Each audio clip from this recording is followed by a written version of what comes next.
জগদ্দলে কালকে কি গুন্ডামি করলো তৃণমূল আরো একবার দেখাই রিপাবলিক বাংলার দর্শকদের, কিশলয়ের অগ্নিবাণের দর্শকদের আরো একবার মনে করাই তৃণমূল গুন্ডামি করছে, কিভাবে করছে দেখুন। জগদ্দলের ছবি।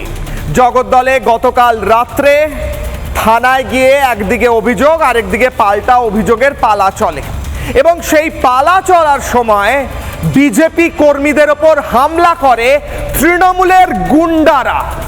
শুধু তাই নয়, বিজেপির ওপর তো হামলা একদিকে বুঝলাম, সিআইএসএফ এর ওপরেও হামলার অভিযোগ ওঠে তৃণমূলের গুন্ডাদের ওপর এবং এই সংঘর্ষের সময় একজন জওয়ানের পায়ে গুলি লাগে বলে অভিযোগ ওঠে এবং তাকে চিকিৎসা করাতে পাঠাতে হয়। ভাবুন, কেন্দ্রীয় বাহিনীর জওয়ানকে বাংলায় এসে আমার আপনার মতো ভোটারদের সুবিধা বা সুরক্ষা দেওয়ার জন্য গুলি খেয়ে হাসপাতালে ভর্তি হতে হচ্ছে।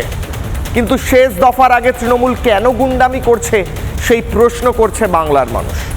অনেকে বলছেন প্রথম দফায় প্রচুর পরিমাণ ভোট হয়েছে, 93.57% ভোটে তৃণমূল হয়তো ভয় পাচ্ছে যে এই সমস্ত ভোটটা হয়তো প্রতিষ্ঠান বিরোধী বা অ্যান্টি ইনকামবেন্ট ভোট।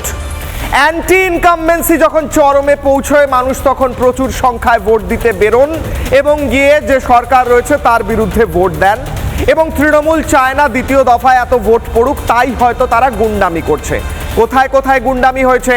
জগদ্দলে গুন্ডামি হয়েছে, লাঠিচার্জ হয়েছে, অর্জুন সিংকে ঘিরে গুন্ডামি হয়েছে, সিআইএসএফ জওয়ানদের, কেন্দ্রীয় বাহিনীর জওয়ানদের ওপর গুন্ডামি হয়েছে, বিজেপি কর্মীদের অনেকে আহত হয়েছেন, সিআইএস যে কেন্দ্রীয় বাহিনীর জওয়ান তাকে হাসপাতালে ভর্তি করতে হয়েছে, থানায় অভিযোগ হয়েছে, তৃণমূলের কাউন্সিলরকে দেখা গিয়েছে, তৃণমূল কর্মীদেরও দেখা গিয়েছে। এই গুন্ডামির কারণ কি স্পষ্ট বুঝতে পারছে বাংলার মানুষ। আর শুধুমাত্র জগদ্দল নয়, আজকে পূর্বস্থলীতে হামলা হয়েছে বিজেপি কর্মীদের ওপর, বেশ কয়েকজন বিজেপি কর্মী আহত হয়ে হাসপাতালে ভর্তি হয়েছেন।